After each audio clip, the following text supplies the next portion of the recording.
Ndugu zangu wapendwa, dada zangu wapendwa, washirika wa makanisa yote ya matawi, watazamaji wa GCN na watoto wa Mungu ambao mnafuata mahubiri haya kwa mtandao, ni somo la 76 katika kitabu cha Mwanzo. Kwenye somo lililopita nilieleza jinsi mazingira ya dunia yalibadilika baada ya dunia kulaaniwa kutokana na dhambi. Adam, Hawa na nyoka wote walilaaniwa, wakafukuzwa nje ya bustani ya Edeni kwenye mbingu ya pili, wakashushwa kwenye dunia hii, mbingu ya kwanza. Na zaidi ya hiyo, laana ilishuka kwa dunia nzima katika mbingu ya kwanza. Ni kusema wanyama wote na mimea yote walilaaniwa. Ni kwa sababu nguvu za kutawala dunia ilitoka sasa kwa Adam ikaenda kwa shetani ibilisi. Niliyoyasema yamethibitishwa wakati unaposonga. Nilieleza kuhusu UFO 1980s na watu wakaniita mzushi, mtu mwenye dini potovu. Wakati huo mwanafunzi wa chuo kikuu aliniuliza swali la uchokozi: kama Mkristo atataja UFO, si huyo ni mwenye dini potovu ama? Na wanasema kudai binadamu wanaishi sehemu nyingine kando na dunia si sawa na si kibibilia, na kwa hivyo ni dini potovu, ndivyo walisema. Lakini kwa sasa watu wengi wanakubali UFO wapo, na si wanatokezea hapa na pale kama Uchina, yametokezea kwenye taifa letu mara mingi. Kuna wakati litokea Daejeon na Gwanghwamun, na ni kila mahali. Uchina viwanja vya ndege vilifungwa katika matukio mengi wakati UFO zilitokezea na zingeza kupaa. Na kuna nadharia mbalimbali kuhusu kutoweka kwa madinosari, lakini mimi nilisema moto ulitoka mbingu ya pili na kuteketeza na kuua madinosari pekee. Na sayansi inavyozidi kuendelea, nadharia za kuaminika zaidi zimeanza kuibuka. Kuna makala ya Kyunghang News ambayo inasema madinosari walitoweka kutokana na miale ya ulimwengu. Na hata kama wanasayansi hawajui kuhusu uwepo wa bustani ya Edeni, wamegeuza nadharia mingi, na sasa wanaamini kuna aina ya miale ya ulimwengu ndio iliua madinosari, na hiyo inakaribia ukweli ambao tunajua. Hawawezi kujua kiasi cha moto cha Mungu kutoka bustani ya Edeni ama jinsi kila kitu kilitoweka, lakini wanakaribia kujua. Na sababu ya kutoweka kwa madinosari wanaona ni si kitu cha ndani ya dunia, lakini cha nje. Na mambo mengi nilihubiri 1980s, 1990s sasa yanadhibitika kwa kweli. Tangu 1980s nilishasema watu watapata namba ya msimbo 666 kwenye mapaji ya uso na viganja vyao, na itapangwa kutekelezwa huko Marekani sana sana. Na kuna sababu watu wanahitaji kupiga muhuri wa nambari hiyo kwenye vipaji, na hii inadhibitisha jinsi Biblia ilivyo sahihi. Kwa hivyo mimea wote na wanyama wote walilaaniwa kutokana na nguvu kutoka kwa Adam ikaenda kwa adui ibilisi. Kwenye Luka 4:6 ibilisi alimwambia Yesu, nitakupa wewe enzi hii yote na fahari yake. Fungu hili linataja ya kwamba ibilisi alipokea mamlaka. Nani alimpa mamlaka yale? Ni Mungu? Hapana. Haikosi alipokea kutoka kwa mtu ambaye alikuwa na mamlaka. Kwa kuwa imo mikononi mwangu, anasema, nami humpa yeyote kama nipendavyo. Ibilisi anasema, nimepokea mamlaka hayo na naweza peana kwa yeyote nataka. Anasema atapeana nguvu kwa Bwana. Kwa hivyo anauliza Yesu amwabudu, amtii. Ikisema imo mkononi mwangu, inamaanisha Adam alikabidhi mamlaka yote ya dunia kwa shetani. Mungu alimpa Adam mamlaka, si ndio? ndio kwamba Adam atawale, aongoze na atiishe. Sasa nguvu zilipeanwa Adam, lakini akakosa kutii na akatenda dhambi na roho yake ikafa jinsi Mungu alikuwa amesema. Sasa Adam alitii nani? Adam alikuwa mtumwa kwa yule aliyetii. Kwa sababu Adam alitii Ibilisi, basi hakuwa na lingine ila kukabidhi mamlaka yote aliyokuwa nayo kwa adui Ibilisi. Kwa kutii Shetani, Adam alikabidhi mamlaka yote yake kwa Shetani, na Shetani akapokea mamlaka hivyo. Kwa hivyo dunia hii ambayo ilikuwa chini ya utawala wa mamlaka ya Adam, ikawa sasa inatawaliwa na Ibilisi na Shetani. Na matokeo ya dhambi hii, dunia yote, wanyama na mimea wakaangukia laana. Na kati yao nyoka ndio alilaaniwa zaidi. Sasa nini kilitendekea huyu nyoka? Kitu cha kwanza, umbo la nyoka la kimwili lilibadilishwa vibaya sana. Kwa sababu ya laana hiyo, muonekano wa nyoka ukabadilika kuwa mbaya sana, hivi jinsi tunavyoona siku ya leo. Je, mnakumbuka muonekano wa nyoka kabla ya kulaaniwa? Mwanzoni alikuwa na miguu, ngozi yake ilikuwa laini sana na iling'aa sana. Rangi yake ilikuwa safi na ilikuwa maridadi. Kijumla, nyoka alikuwa na mwili mrefu na laini kama hariri. Aliangaza sana na alikuwa wa kupendeza kutazama. Sasa nyoka kama huyu alipolaaniwa, akaonekana vibaya sana, wa kutisha na wa kuchukiza kulinganisha na hapo awali. Miguu yake ikapotea na ikabidi atambaye kwa tumbo lake. Laana ilikuja, miguu ikapotea. Laana hii ilikuja kwa nyoka wote waliofukuzwa kwenye bustani ya Eden, pamoja na nyoka wa dunia hii. Ni kwa sababu tabia ya hila iko ndani ya manyoka wote na majoka wote. Ndio maana nyoka ameelezwa kama mnyama mwenye hila na mjanja zaidi kwenye Mwanzo 3:1.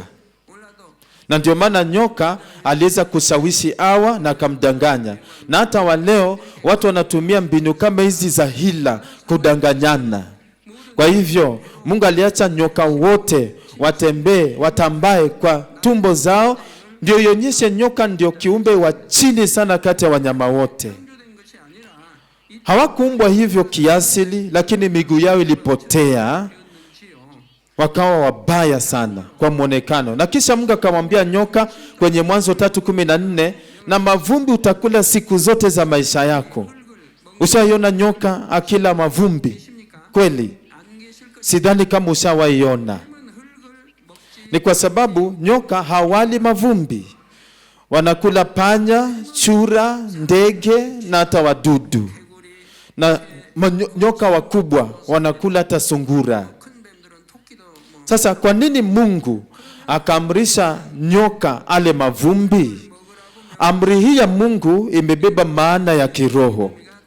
Mavumbi hapa inaashiria mtu aliyeumbwa kutokana na mavumbi ya ardhi. Mavumbi narejelea mtu aliyeumbwa kutokana na mavumbi ama udongo. Na neno pale nyoka inaashiria adui Ibilisi na Shetani. Kwa hivyo nyoka kula mavumbi kuna maana ya kiroho ya kusema adui Ibilisi na Shetani wanakula wenye dhambi na kuwaletea dhiki na matatizo. Dhiki na matatizo na shida hayakuji tu kiajali, hapana. Yanakuja kwa sababu Shetani anatenda kazi juu ya watu wale. Mungu aliambia nyoka, yani Shetani, atakula mavumbi maisha yake yote. Na ndio maana Shetani ukaribia wanaotenda dhambi na kutenda kazi yake. Wale ambao hawaamini Mungu tayari ni watumwa wa Ibilisi na Shetani kuanzia mwanzo. Lakini mtu ambaye anaamini Mungu lakini atende dhambi, huyo Shetani atamshtaki kwa ajili ya dhambi yake. Shetani atauliza gharama ya dhambi yake, atauliza Mungu huyu alipe gharama. Shetani anaweza kuwa na ujasiri wa kudai mwenye dhambi alipe gharama ya dhambi aliyotenda. Kwenye kitabu cha Ayubu, Shetani alifanya madai mengi juu ya Ayubu. Juu Mungu alimwamrisha shetani ale mavumbi siku zake zote. Kwa hivyo ukatenda dhambi, basi lazima utubu mara moja na usafishwe kwa damu thamani ya Yesu Kristo. Shetani kuuliza gharama ya dhambi lipwe, hiyo ni kutoka, unafaa umuonyeshe shetani ya kwamba Yesu alishalipa ile gharama. Basi shetani hata kuletea madhiki yoyote. Hata hivyo, hali ya kutenda tendo kubwa la kimwili haikosi, lazima majaribio ya kukusafisha tafuata. Kama umetenda dhambi, sisemi ya mauti, tubu haraka na ukiri na ungame na upinduke na Mungu atakusamehe. Unapoomba ndio usamehewe kupitia damu ya Bwana na upate amani na usamehewe, shetani kamwe hataweza kukuzuia.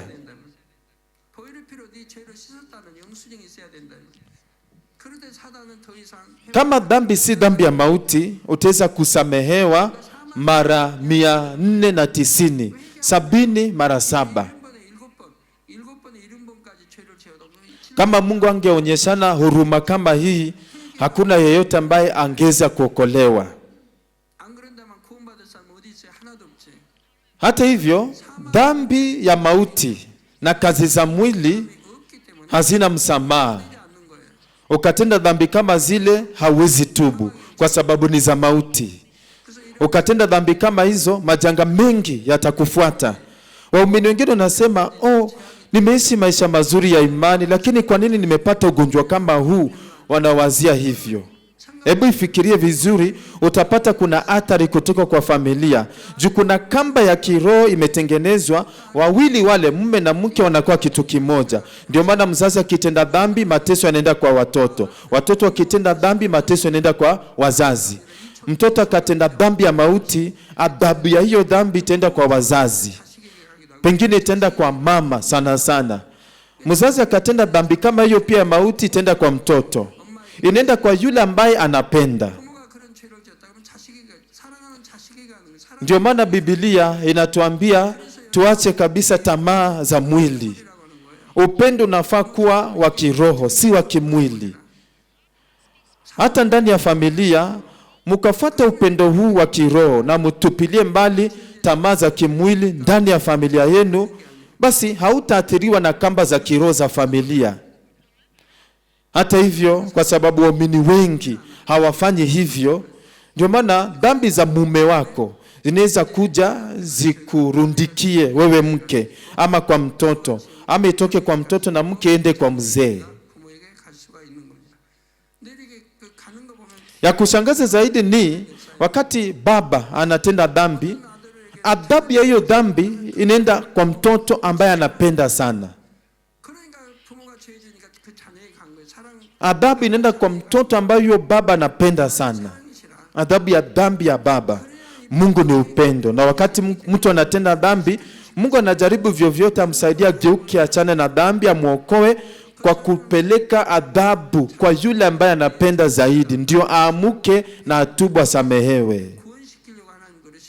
La sivyo hata tubu na ataenda jehanamu moja kwa moja. Tunaona ya kwamba Mungu anatuadhibu katika kusudi na toleo la upendo wake. Kwa hivyo kama umefanya dhambi kubwa ya kimwili, basi utajipata na adhabu. Na sana sana matendo ya mwili ambayo ni ya mauti, utapokea adhabu nzito zaidi. Adhabu kama zile zinakuja kwa ruhusa ya Mungu pekee. Kwa hivyo utakamilika tu kupitia adhabu zile.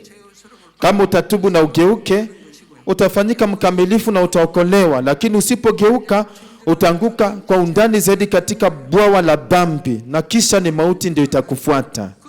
Watu ambao wanatenda dhambi za mauti hawajui, ama pengine anajua anafanya nini, lakini hataki kukwepa, anazidi kutenda. Ni kama kukwama kwenye bwawa la dhambi, kutaweza kuhepa. Hawawezi pokea roho ya toba na hawawezi tubu, na kwa hivyo wamehukumiwa kuanguka jehanamu. Ndugu zangu wapendwa, unabii unaosema kwamba kazi ya shetani itazuiliwa na Bwana Yesu umeandikwa katika Mwanzo 3:15. Na pale Mungu anasema, nami nitaweka uadui kati yako na huyu mwanamke na kati ya uzao wako na wake, yeye atakuponda kichwa, nawe utamuuma kisigino. Neno la Mungu kwa nyoka. Hapa akisema huyu mwanamke, haimaanishi mwanamke kijinsia kinyume ya mwanamume. Kiroho mwanamke inamaanisha Israeli. Akisema nitaweka uadui kati yako na huyu mwanamke, ni kama kusema nitaweka uadui kati yako wewe nyoka na mwanamke. Na kisha inaendelea kusema na kati ya uzao wako na wake, yeye atakuponda kichwa, nawe utamuuma kisigino. Hapa ikisema mwanamke, nimesema imanishi jinsia ya kike, inamaanisha Israeli. Uzao wake inamaanisha Israeli. Ufunuo 12 mstari wa 5 inasema yule mwanamke akamzaa mtoto wa kiume atakaye tawala mataifa yote kwa fimbo ya utawala ya chuma. Huyu mtoto wa kiume ni nani? Ni Mwokozi wetu Yesu Kristo. Na mwanamke wa kuzaa huyu mtoto wa kiume ni kumaanisha Israeli ilizaa Mwokozi. Huyu mwanamume mtoto wa kiume atakaye tawala kwa fimbo ya chuma inamaanisha Yesu Kristo. Kwa hivyo uzao wake kwenye Mwanzo 3:15 inamaanisha Yesu Kristo. Sasa mstari huu unasema yeye, bila shaka ni Yesu Kristo, yeye atakuponda kichwa. Kuponda kichwa cha nyoka ni kama kusema umeua nyoka. Ukavunja kichwa cha nyoka, kitakufa. Mungu anaendelea kusema kwenye Mwanzo 3:15, nawe utamuuma kisigino. Inamaanisha kwamba shetani atauma kisigino cha Yesu. Mtu akaumwa kisigino hawezi tembea na itamsababisha anguke. Kwa hivyo mstari huu unamaanisha Yesu atapigiliwa misumari kwenye miguu yake yote na atasulubishwa msalabani. Na wakati dhambi iliingia ndani ya binadamu kupitia damu, Mungu alifungua njia ya wenye dhambi kuokolewa. Mungu aliahidi atapanga Masihi ainuliwe, azaliwe ndani ya Israeli ndio akomboe wenye dhambi. Shetani pia alijua hiyo, lakini hakutaka poteze mamlaka yake kwa mpito wa wakati. Shetani na Ibilisi wakawazia kama watafuta huyu atakayezaliwa kama Mwokozi, ndipo watakamata mamlaka yao ya dunia milele. Na mpango huu ukawa wa kutamanika kwao. Wakawa wanajiuliza huyo uzao wa mwanamke atazaliwa lini? Wakangojea sana. Walilenga taifa gani? Ni Korea, Amerika ama Afrika? Juu ni uzao wa huyu mwanamke, basi atazaliwa Israeli. Ndio maana adui shetani na Ibilisi wakalenga Israeli.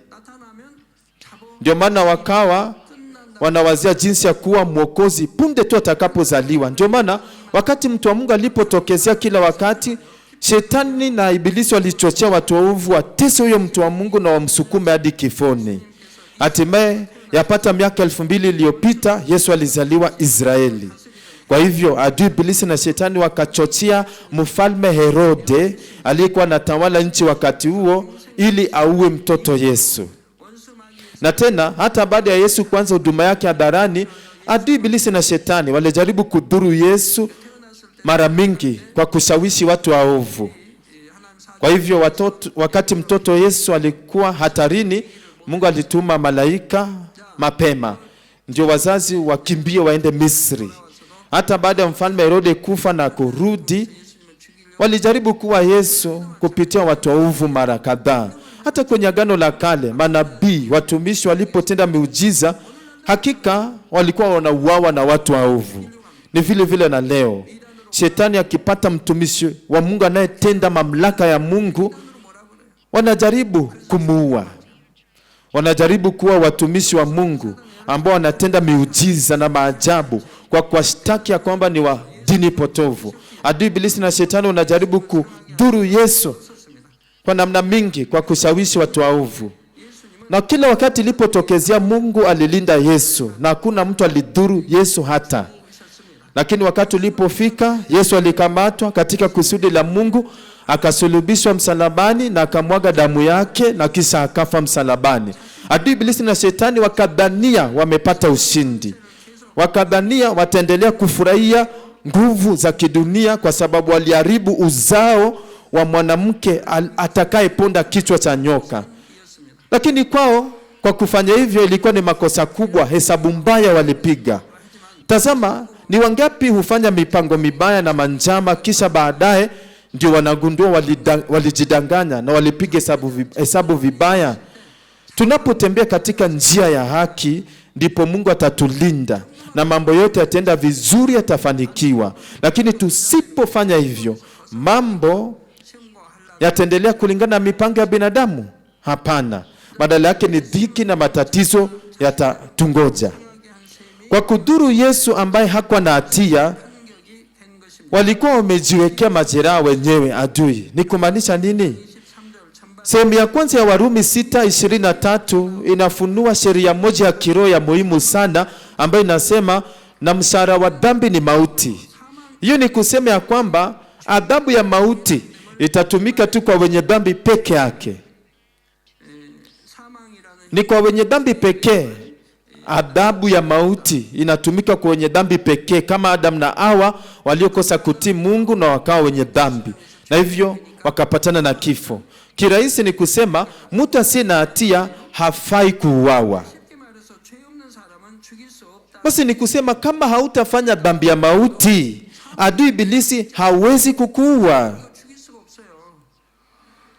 Katika hali kama hizo, kama utatubu na ugeuke uachane na dhambi zako, hakika Mungu atakulinda bila makosa yoyote na atakufariji, kwa sababu yeye ndio Baba yetu, Mungu wetu. Lakini shida ni kwamba watu ambao wametenda dhambi ya mauti, unapata wateseki magonjwa, wako tu sawa hata kama wametenda dhambi ya mauti. Kitabu cha Uibrania kinataja hii.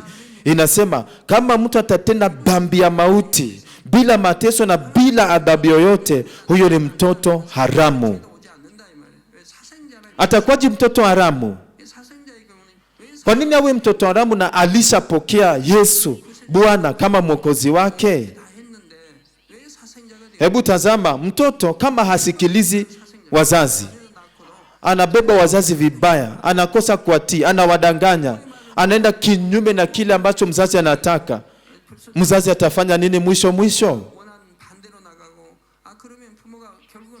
Mzazi anayeona mtoto kama yule atavunjika kwa moyo, atasononeka, ataanza kujuta jinsi alilea huyu mtoto, atavunjika moyo na atatamani hata singiza huyu mtoto. Si ni kweli wazazi? Wazazi, si ni kweli?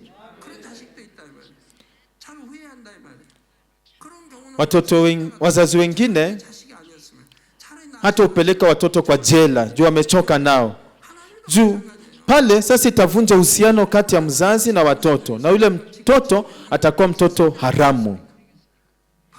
Ni vile vile na Mungu, vile vile. Ndio kwamba ufanyike mtoto haramu kwa Mungu. Ni mara ngapi ulikosa kutii neno la Mungu na ukatenda dhambi? Mara ngapi? Na zaidi ya hiyo, kama uko mtu ambaye uko katika uongozi, unafunza waumini, unaongoza watu, ghadhabu ya Mungu itakushukia zaidi kama uko vile, na itashuka mara kadhaa. Unafunza watu vizuri, unafaa uongoze mbinguni, lakini unafunza na unatenda dhambi. Hali kama hiyo utakuwa mtoto haramu hata kama unafunza watu. Hauko mtoto wa Mungu. Hebu turudi kwa mada ya leo. Shetani hawezi uwa mtu ambaye ametenda dhambi ya mauti. Juu tayari adhabu iko ya kwenda jehanamu. Ayubu alikuwa na majipu kutoka kichwa mpaka miguuni, na Mungu angeza kumponya mara moja, na Mungu alikuwa na uwezo kuzuia shetani asitoe uzima wake. Kwa maneno mengine, Ayubu hakutenda dhambi ya mauti, na kwa hivyo shetani hangemuua. Ni vile vile na wewe. Yesu hakuwa na dhambi asili ama ya kutenda. Hakukuwa na misingi yoyote ya kusema Yesu lazima akufe ati juu alitenda dhambi. Lakini adui ibilisi na shetani waliharakisha kufuta huyu Masihi. Hatimaye wao wenyewe wakavunja sheria ya kiroho. Na kulingana na gharama ya kuvunja sheria, adui ibilisi na shetani ilibidi asalimu mamlaka yake. Ndio maana ilibidi waache wale ambao wanakubali Yesu kama Mwokozi wawe kimoja na Yesu. Na tena Yesu alisumbuka jeraha kwenye kisigino chake msalabani na akavunja mamlaka ya mauti na akafufuka. Nafsi ambao wanafanyika kimoja na Bwana pia wanapokea uzima milele kama Bwana na wataishi milele mbinguni. Bwana wetu alivunja nguvu za shetani na akaokoa wenye dhambi wengi. Na shetani akajiangusha katika mtego wake mwenyewe akapoteza vingi. Na ndio maana neno la Mwanzo 3:15 inasema atakuponda kichwa, ilitimizwa. Na hii imeelezwa kwenye Wakorintho wa kwanza kama siri iliyofichwa katika enzi mingi. Mungu aliificha na ameitendea kazi kabla ya enzi. Na kama adui ibilisi angejua, angekuwa na haja ya kusulubisha Bwana. Ndio maana Mungu Baba alificha shetani asijue. Siri iliyofichwa kuanzia enzi za kale ilifichuliwa miaka 2000 iliyopita. Na hata wa sasa kuna siri iliyofichwa ya Roho Mtakatifu ambayo haijulikani. Mnyama mgani anatisha zaidi? Wanafunzi wa 1980s walikuwa wanasema mende ndio anatisha zaidi. Lakini mende ukashika kwa mkono na ufinye, atakufa pale ndani ya mkono, atakwisha. Lakini nyoka hutingiza ulimi wao na kutoa sumu na wakakuuma unakufa. Kwa hivyo nyoka ndio wakutisha na kuogofya zaidi. Hata uko kwenye runinga wanatisha. Wazee mnaogopa nyoka pia na nyinyi? Kati ya wazee na wamama kina nani wanaogopa nyoka zaidi? Kina nani? Wanawake wanaogopa zaidi ya wanaume. Ni kwa nini? Fuatilia mwanamke hadi wa kwanza hii dunia utapatana na Hawa, ndio alikuwa wa kwanza. Mwanamke wa kwanza ni nani? Siende alishawishiwa na nyoka na akakula kwenye mti waliokatazwa na akalaaniwa juu ya hiyo. Sasa huyo mwanamke wa kwanza Hawa alishawishiwa na nyoka na akakosa kutii neno la Mungu. Ndio maana wanawake wote wanachukia nyoka zaidi kama Hawa. Nyoka ni wakuudhi sana kwao. Lakini pia kuna wazee ambao wanaogopa nyoka, lakini wachache kulinganisha na wanawake. Kuna mmoja kati ya watoto wa ndugu yangu anachukia nyoka sana kiasi ya kwamba tukasema nyoka ndio huyo, hata kama yuko anazirai na anazima hivyo. Wakati alienda kwenye bustani ya wanyama, alikuwa anajiepusha na pahali kuna nyoka. So wanawake wanachukia na wanaogopa nyoka sana hivi. Wanaogopa sana, wanachukia nyoka sana. Lakini kuna wale ambao hawaogopi wako. Kuna wanawake ambao hata ni marafiki ya nyoka. Kuna wengine pia wanavaa nyoka kwa shingo kama mkufu, necklace. Na kuna wengine pia wanawake wanabeba nyoka ndani ya mfuko. Hawaogopi. Haikosi wamepitia mazoezi makali ndio wakazoea. Lakini moja ya tabia ya wanawake ni kuogopa nyoka.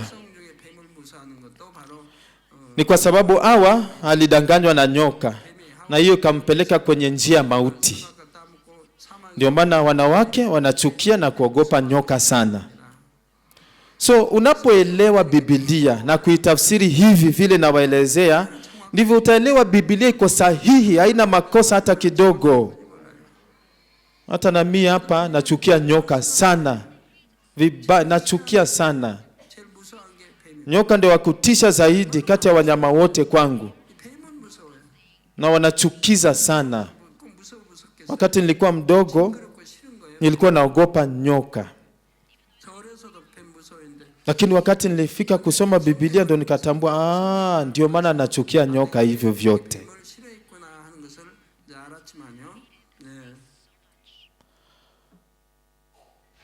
Let's think over the message and let us pray. Kila mmoja wazia ujumbe usiku wa leo na tuombe. Let us pray, let us pray, let us pray. Kila mmoja tuombe. Hallelujah. Our Father, we thank you for your love and your grace.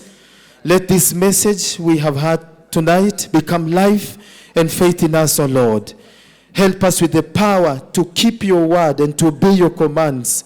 And by living diligently in your word, help us to cut the ties with the world and to cut the ties with any lingering attachments of the flesh. May we be set free from the slavery of sins and from the enemy, devil and Satan. Let us become the slaves of your word, O Lord. Let us become the slaves of your goodness and your will, O Father. Father, may you please help us. And let this word really become faith and life in us, O Lord. Father God, we thank you. In the name of our Lord Jesus Christ, we pray. And if you are not sick, place your hands on your chest to receive the answer by faith. Hallelujah, Almighty God, our loving Father. Please lay your hands on all believers who are receiving this prayer now. Show your works that transcend time and space on those who are receiving this prayer through GCN, internet, and satellite TV, in branch churches and the local sanctuaries, and all other children of God around the world. Give them the faith to believe from the heart to drive away negative thoughts and the doubts, all tests and trials. From head to toe, all organs, joints, nerves, tissues, and cells, whatever the sick part may be, burn them with the fire of the Holy Spirit and the original light. In the name of the Jesus Christ, I command enemy devil and all disease, germs, and the weakness, go away, light come. Please scorch all their incurable disease with the fire of the Holy Spirit. Drive away all endemic disease, including malaria, all infectious disease, including cold, flu, and fever, go away. Protect them from all kinds of germs and viruses. Heal them of all stomach, lung, liver, breast, urine, and the intestinal cancers, AIDS, leukemia, cerebral stroke, high and low blood pressure, diabetes, thyroid problem, and the heart, lungs, and the women's disease. Heal them of polio, stroke, arthritis, and herniated disc, back pain, headache, neuralgia, and all other pains disappear. Epilepsy, autism, depression, neurosis, and other mental disease go away. All kinds of paralysis be loosened, get up, walk, and leap. Let the eyes see, let the ears hear, let the blind come see, the deaf hear, and the mute speak. Heal them of after effect of all kinds of accidents, fix their broken bones, restore them from burns. Let the heat and the burning sensation go away. Father, please have all skin be intact. Be cleansed from all kinds of drug addictions, poisoning, and the substance abuse.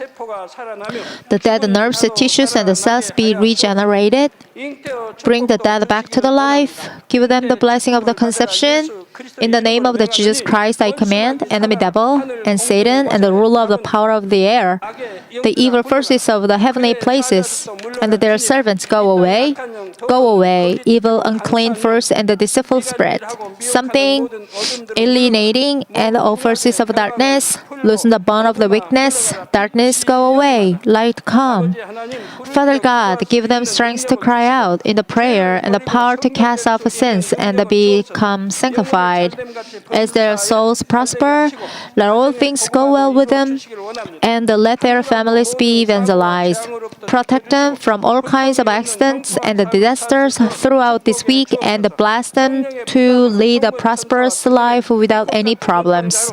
With the fiery wall of the Holy Spirit, the heavenly hosts and the angels, with your blazing eyes, protect your all children, their family, workplaces, and business field. Please let students have wisdom and smartness, and have them be willing to study with fervor. Please do not let them lose their heart to worldly things. Whether your children eat or drink and whatever they do, let them live a life glorifying you, Father God. Let them be able to testify about the living God, saying, I've met and experienced God, and they receive these answers and the blessings. Father God, thank you. Be glorified alone. In the name of our Lord Jesus Christ, I pray. Amen.